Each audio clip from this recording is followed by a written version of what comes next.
Hi, my computer is on. Share the screen, please. Be ready. Wait, and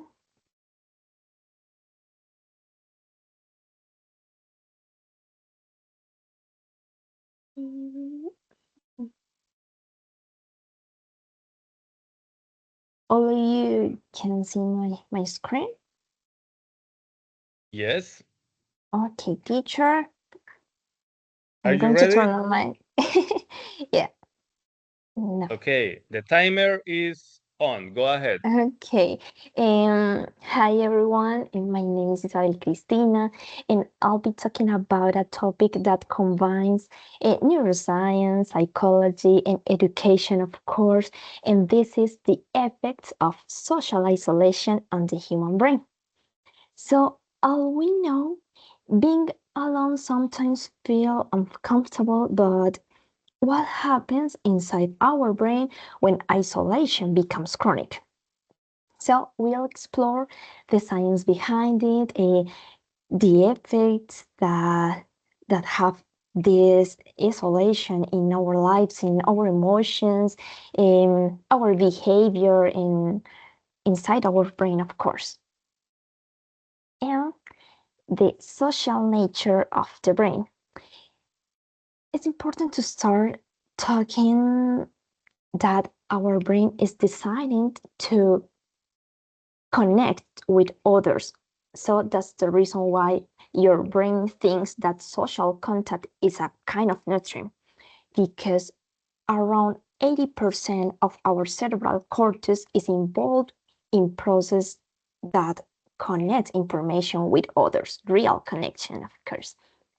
So when we are connecting with other people, our brain releases three important neurotransmitters, and those are first oxytocin, that allow me to stay or to feel safe and connected. The other neurotransmitters is serotonin, that allow me to feel calm in a calm environment. You feel relaxed, and dopamine make you feel motivated and to feel happy. So when when we are isolated, these neurotransmitters go down. But when these neurotransmitters are working well, you feel relaxed, you think better and faster. Um, Also, you sleep better. You think clearer. You feel more confident. So, what does isolation do to the brain? So, when we are isolated, our brain notices the lack of people, so after a few days, our amygdala becomes more active. When amygdala becomes more active, you feel increase of stress level.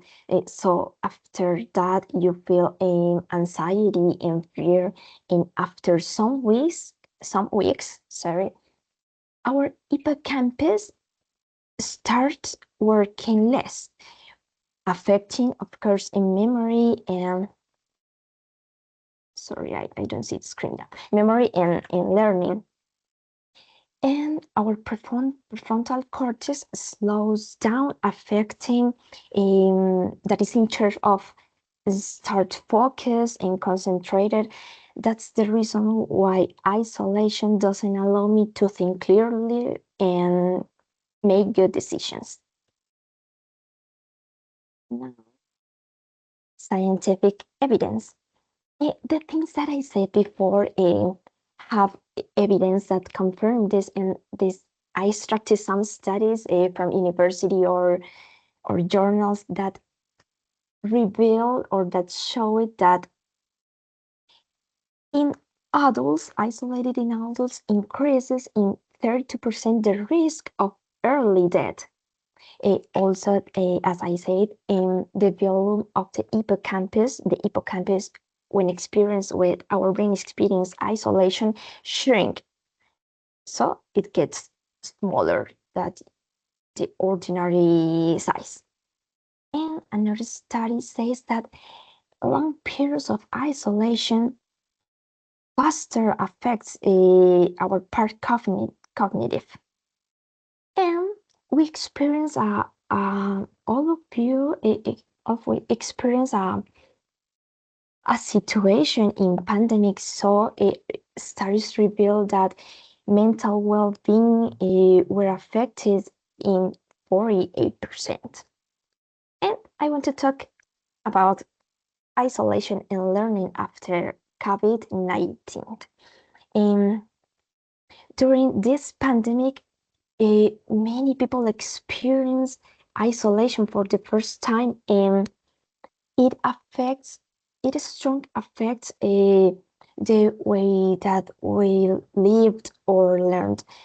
So in case of students lost motivation and attention because there were no classmates, there were no children, no routine, so every day felt the same over and over.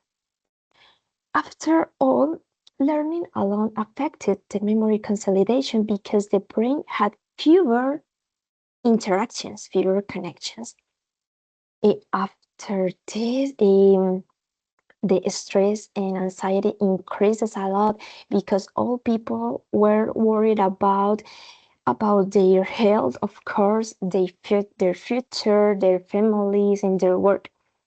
And that triggered that long period of isolation reduces brain plasticity, which means that the brain becomes less flexible. That's the reason why people felt tired or had difficulty to have new experiences or new connections. And how connections helps the brain after COVID-19, for example. Uh, 19, sorry. And social contact is the most important part, it's a big important part because it increases the gray matter. Gray matter allows me to think better. And as I said, these neurotransmitters that releases after social contact, one of them is oxytocin that reduces cortisol, the stress hormone. Communication improves neuroplasticity, and group learning strengthens the memory because you interact with others, you support other people. And the conclusion about this topic is isolation reduce reduces stress, allows me to think clearly, have more energy, and an important part of this is isn't just around the solution isn't just being around people. No, it's truly connections with others. Um, that the sentence that is structured was the opposite of isolation is not only presence, it's about connections, truly connections. And that's all. Thank you.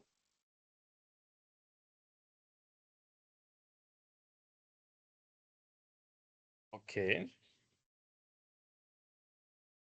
excellent. Okay, let's start to raise the hands to start with the questions about this topic.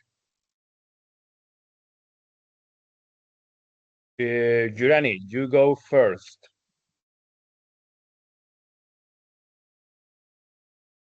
Okay, Isabel, I want to tell you that your topic was really interesting. And my question is there a group of people that are more vulnerable to experiencing isolation? Okay, all of us are vulnerable, but especially older adults, adolescents, of course, and people who experience lack of freedom, prisoners, um, are um, are more vulnerable because their brain still developing the lack of content and the feelings for adolescents, they don't manage the emotions in the same way that uh, an an average an adult.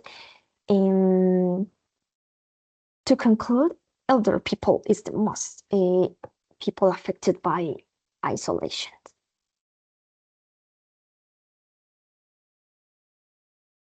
I think it. Catherine, what's your question? Okay, Lisa. I would like to say that the topic was super cool, and also the information that you gave us that was really Yes. interesting. And my question is, what is social interaction important for keeping the brain healthy? It's really important because the interactions stimulates the neurotransmitters that involve in our well-being, in our the way that we think better, that we understand the knowledge from university, for example, and that allows me to release, or our brain release, that oxytocin, serotonin, and dopamine, that compose the good things that we live in my daily life. Thank you, Kathy.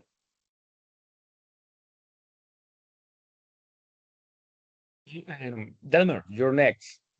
Okay, nice presentation. And do you think technology reduce or increase social isolation nowadays? Okay.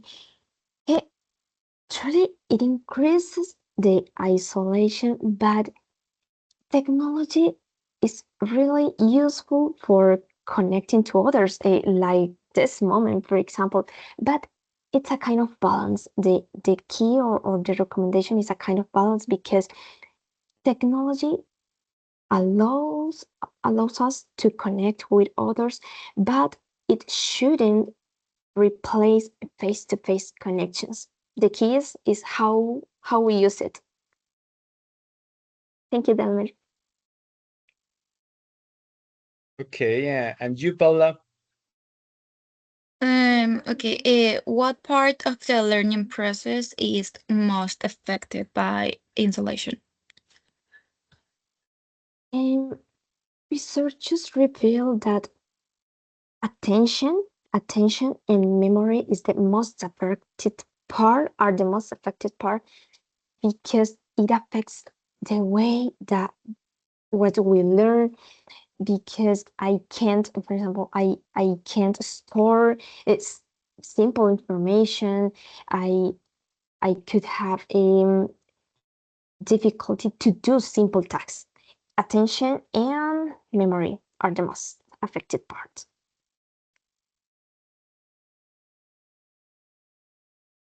Linnaeus, what's your question? My question for this topic from my partner is, how does prolonged social isolation influence the structure and functioning of the human brain? Okay, we we can experience a after isolation. First of all, a isolation raises cortisol levels, which affect, after all, hippocampus, as I said, our memory. You couldn't learn better, faster, and think clearly, for our study, as daily decisions, like in, for example, in our work, or the things that we have in our home, is simple duties. Thank you, Linus. Okay, and my question for you, Isabel, is at the end you said that um, that there is a difference. It's not the same the present with connection. So what is that? What is that that makes them different? Okay, teacher, I can choose it being alone for a moment, for for my mental health. I decide, for example, stay a Sunday or day like today alone in my house, watching a series, but my mood in my brain it's working okay. But isolation isn't, it's important to say, isn't volunteering. That's the, I don't know, volunteer as isn't volunteer, because isolation, I don't chose isolation. The environment or the context or people um, do that, or brings or catch me in isolated environment. So I choose stay alone a day, 2 days, but my words and my mental health are really okay. But isolation, no.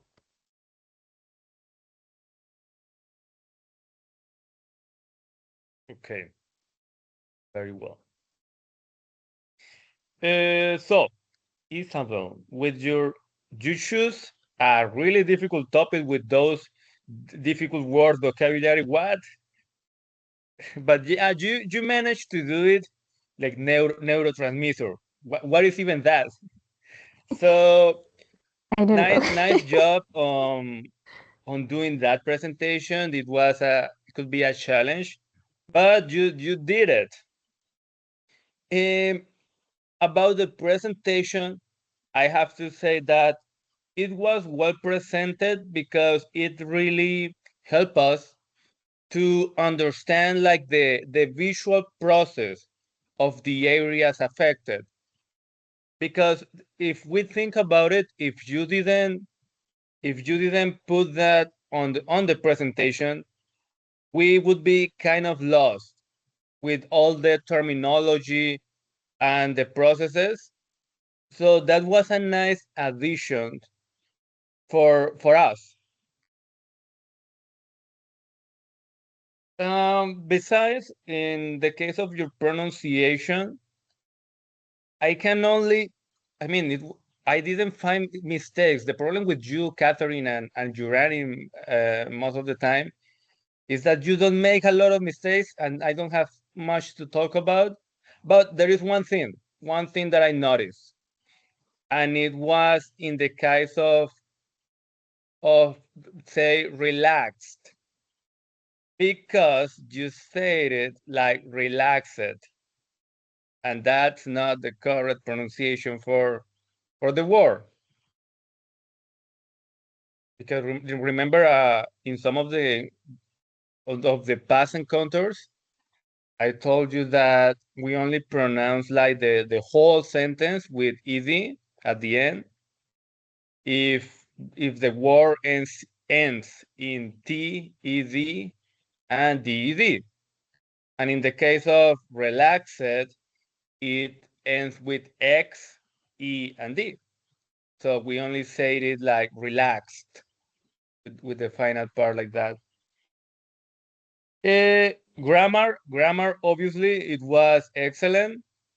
A lot of difficult words. The sentences you made were correctly structured. And fluency, obviously, there was fluency. Uh, have you studied some of this before? Because I mean, I didn't notice like, oh, what do I say or something like that. Teacher, eh, I'm really into with health topics. I was, or I was deciding of this topic. The other that I wanted to talk was microbiome glut in the brain, the microbiome good, the Oh, intestine, de la oh, okay, microbiota. I got it. Yeah. I got it. The relationship with the brain. I really into with these topics. I like the health. I like the processing in our body with food or related to external environments and well-being. I like, I also enjoy. And teacher, I like these topics, but this was very challenging because after after seeing here, I I've been trying to understand the process, the oxytocin, serotonin. This part was new for me, but the rest, I love the process and the process where are triggered in our daily life. And Okay. thank you. Okay, then let's stop the recording.